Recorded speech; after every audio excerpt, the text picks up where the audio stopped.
రేపు 3వ ఎన్నికల ప్రచారంలో భాగంగా ఈరోజు మీ గ్రామానికి రావడం జరిగింది. మీ అందరూ గమనించారు, జగన్మోహన్ రెడ్డి గారు తన పాదయాత్రలో ప్రజలకు ఇచ్చిన వాగ్దానాన్ని ముఖ్యమంత్రి అయిన వెంటనే వాటిని ప్రతి ఒక్కటి కూడా ఇచ్చిన మేనిఫెస్టోలో చెప్పినవే కాకుండా చెప్పనివి అనేకం కూడా ప్రజల కోసం చేసి ప్రజలందరి మన్ననలు పొందారు. ఈరోజు 5 సంవత్సరాల తర్వాత జగనన్న సుపరిపాలనలో పేద ప్రజలందరూ సుఖంగా సంతోషంగా ఉన్నారు. సంక్షేమ ఫలాలు డైరెక్ట్గా ఇంటికి అందుతున్నాయి. అలాగే పిల్లలకి గవర్నమెంట్ స్కూల్స్ కాలేజెస్లోనే క్వాలిటీ ఎడ్యుకేషన్స్ ఇస్తూ మౌలిక సదుపాయాలన్నీ కూడా చేయడం మనం అందరం కూడా గమనించాము.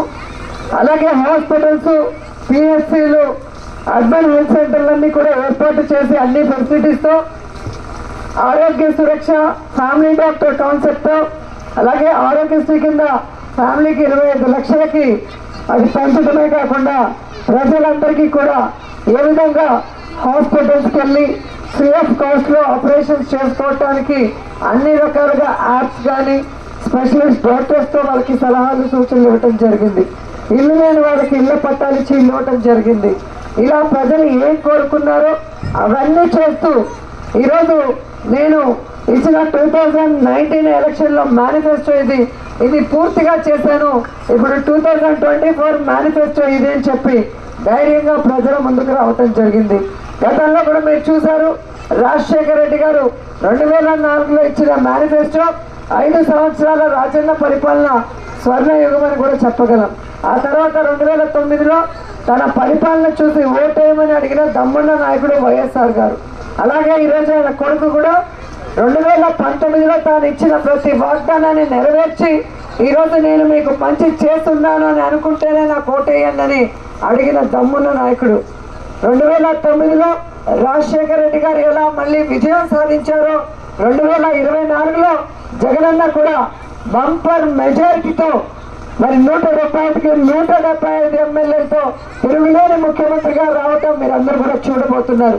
ఎందుకంటే పార్టీలు చూడకుండా, కులం చూడకుండా, మతం చూడకుండా పేదవాడైతే చాలు అతనికి అందాల్సిన ప్రతి సంక్షేమ పథకాన్ని అందించడమే కాకుండా గ్రామాల్లో, వార్డుల్లో అభివృద్ధి కార్యక్రమాలు చేయడమే కాకుండా ఈ రాష్ట్రాన్ని అన్నిట్లో నెంబర్ 1గా నిలబెట్టి దేశంలోనే బెస్ట్ సీఎంగా, బెస్ట్ స్టేట్గా ఆంధ్రప్రదేశ్ నిలబెట్టిన వన్ అండ్ ఓన్లీ ముఖ్యమంత్రి జగన్మోహన్ రెడ్డి గారిని కూడా గర్వంగా చెప్పగలను. అలాంటి జగనన్న పరిపాలన మనం చూసాం.